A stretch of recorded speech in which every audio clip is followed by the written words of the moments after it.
দেখুন আর্টিফিশিয়ালি একটা জ্যাম তৈরি করা হয়েছে। কি জ্যাম তৈরি করা হয়েছে? ওখানে একটা পুলিশ ভ্যান রয়েছে।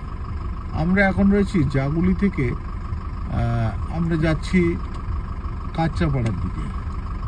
এখানে আর্টিফিশিয়ালি তৈরি করা হয়েছে। দেখুন এই যে গাড়ি দাঁড়িয়ে রয়েছে, এই যে সব দাঁড়িয়ে রয়েছে, শুধু নয় পেছনে প্রচুর লরি দাঁড়িয়ে রয়েছে।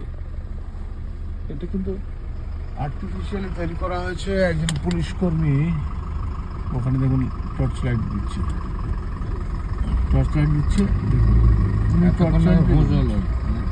মানে কেন করছেন উনি?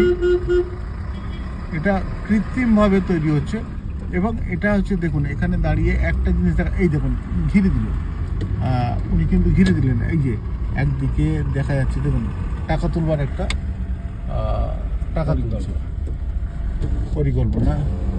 জাস্ট দেখুন এই গাড়িটাকে ঘিরে দিয়েছে সামনে, এবার পুলিশ কর্মী ঘিরে, কেন ঘিরে দিয়েছে?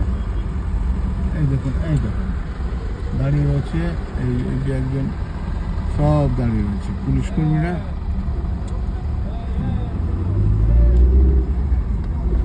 সব পুলিশ কর্মী এরকম ঘিরে ঘিরে, যারা কি অজানা কারণে এরা করেন যাই না, তো বাদিকে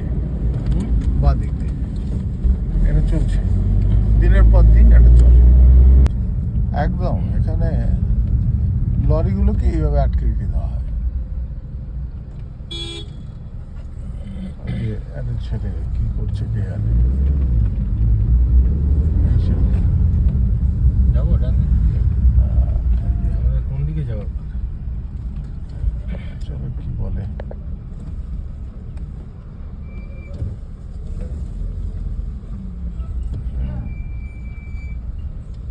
আমরা তো সোজা যাবো না, সোজা এখান থেকে গিয়েও তো ডান দিকে ওঠা যেত। এটা বেলঘড়িয়া তো চলে যেতাম নাকি? এটা হ্যাঁ, হ্যাঁ আমাদের বেলঘড়িয়ে চলে এলাম। তাহলে এখান থেকে কতক্ষণ লাগে? ঘুরিয়ে নিতে হবে, ঘুরিয়ে নিতে হবে। না, বেলঘড়িয়া এক্সপ্রেসে উঠে না, যাবো। ওখান থেকে ঘুরিয়ে নিতে হবে। এই রাস্তাটা ঠিক আছে কি না আছে বাড়ির দিকে সেটাও তো দেখা একটা বিষয়। বেশি নিতে পারি নাকি? হ্যাঁ, মানে পুলিশ পার্সোনাল এরা কিন্তু ইচ্ছে করে এই জায়গাটা জ্যাম করে রেখেছে। তাহলে একটু সামনে গিয়ে দেখা যেত এবার ওরা কি করছে। আরেকটু গিয়ে দেখা যেত। দেখো ওরা কিন্তু ওখানে দাঁড়িয়ে রয়েছে, তাই না? চলুন। কি করছে?